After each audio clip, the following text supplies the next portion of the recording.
इस वक्त मेरे साथ मौजूद हैं कांग्रेस की राज्यसभा सांसद रंजीत रंजन जी। मैडम, जिस तरीके से नीतीश कुमार का बयान आया, एक बार फिर से उनका बयान विवादों के घेरे में। देखिए, मुझे लगता है एक महिला होने के नाते अब मुझे उनमें गुस्सा नहीं आता है, मुझे तरस आता है। अब मुझे लगता है कि अनफॉर्चुनेट है कि ऐसा व्यक्ति जिसको अस्पताल में होना चाहिए, उसका मानसिक संतुलन मुझे लगता है बिगड़ चुका है, 100% बिगड़ चुका है। और ये एक बार नहीं हुआ है, कई बार हुआ है। और उनका मानसिक संतुलन जो बिगड़ा है वो महिलाओं के लिए ज़्यादा बिगड़ा है। मुझे लगता है कि उनको इलाज की ज़रूरत है, उनको इलाज कराना चाहिए, काउंसलिंग करानी चाहिए। अब ऐसे व्यक्ति पर मुझे गुस्सा नहीं आ रहा है, क्योंकि हम लोग मजबूत हैं। एक व्यक्ति के कुछ शब्दों से हमें अपनी डिग्निटी नहीं गिरी है, उस व्यक्ति की डिग्निटी गिरी है। तो मुझे बस उस पर तरस आ रहा है और अफसोस हो रहा है कि ऐसे व्यक्ति पॉलिटिशियन। उनकी पार्टी के नेता और उनके जो सहयोगी दल हैं वो तो ये कह रहे हैं कि नीतीश जी के बयान को गलत तरीके से लिया गया है, समझा गया है।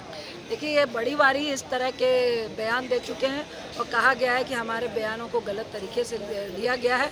तो मैं चाहती हूँ कि वो अस्पताल जाएँ और डॉक्टर से सीख कर आएँ, या हम महिलाओं को बैठा कर सीख लें कि महिलाओं के बारे में अगर कोई चर्चा करनी है तो उसको किस तरीके से करनी है। शायद वो सीख कर नहीं आए। बस एक सवाल बजट को लेकर भी, बजट को लेकर के ये कहा जा रहा है कि बिहार और आंध्रा को सब कुछ मिल गया है, इस चीज़ को लेकर के हंगामा हो रहा है। देखिए, बिहार में 2014 में भी प्रधानमंत्री मोदी साहब बहुत सारे जुमले देकर आए थे, मन से ऐलान किया था कितना पैसा चाहिए, क्या चाहिए। बाद में पता चला कि आंकड़ों में बिहार का ही बकाया है। अभी भी आप सड़कों की बात कर रहे हैं, एक्सप्रेसवे की बात कर रहे हैं, कई तरह की बातें कर रहे हैं। लेकिन पेपर लीक पे इतने बच्चे जो अपनी ज़मीनें बेच कर पेपर दे रहे थे, वो लीक कैसे हुआ? क्यों उनको 7-7 लाख देने पड़े? क्यों वहाँ से 13 लोग गिरफ्तार हुए? क्यों गुजरात और बिहार से लोग गिरफ्तार हुए? क्यों 2 महीने में 13 पुल गिर जाते हैं, ध्वस्त हो जाते हैं? क्यों वहाँ की सड़कों की मेंटेनेंस नहीं होती है?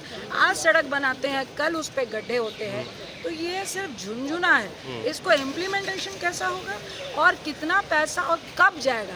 कहने के लिए आप 50,000 करोड़ की बात कर रहे हैं, लेकिन ये देंगे कब?